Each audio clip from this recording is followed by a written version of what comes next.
Cooker விசில மறந்து உணவு வீணாகி போச்சா? இனி அந்த கவலையே வேண்டாம். வழங்குகிறோம் உலகின் முதல் விசில் கவுண்டர் குக்கர், புதிய அல்ட்ரா குரோனோ. அல்ட்ரா என்றால் ஆரோக்கியம்.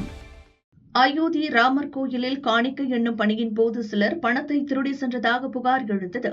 இந்த விவகாரம் நாடு முழுவதும் பூதாகரமாக வெடித்தது.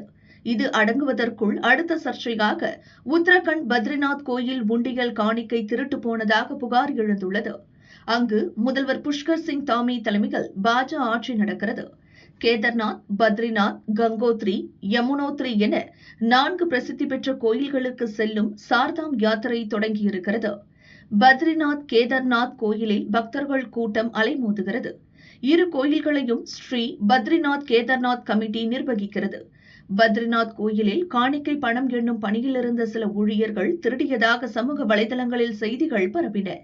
பக்தர்களின் நம்பிக்கையை காப்பாற்றும் வகையில் முறைகேடு புகாருக்கு ஆளான ஊழியர்களிடம் விளக்கம் கேட்டு கோயில் நிர்வாகம் நோட்டீஸ் அனுப்பியுள்ளது. இதுகுறித்து கோயில் கமிட்டி தலைவர் ஏமந்த் திவேதி கூறியதாவது: சமூக ஊடகங்களில் பரவும் புகாரை நிர்வாகம் மிக தீவிரமாக எடுத்துக் கொண்டுள்ளது.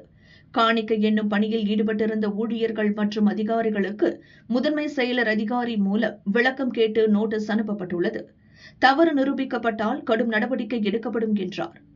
பைரவ் சேனா என்ற இந்து அமைப்பின் நிறுவன தலைவர் சந்தீப் கத்ரி கோயில் நிர்வாகத்திற்கு புகார் கடிதம் அனுப்பியதால் இந்த விவகாரம் வெளிச்சத்திற்கு வந்துள்ளது.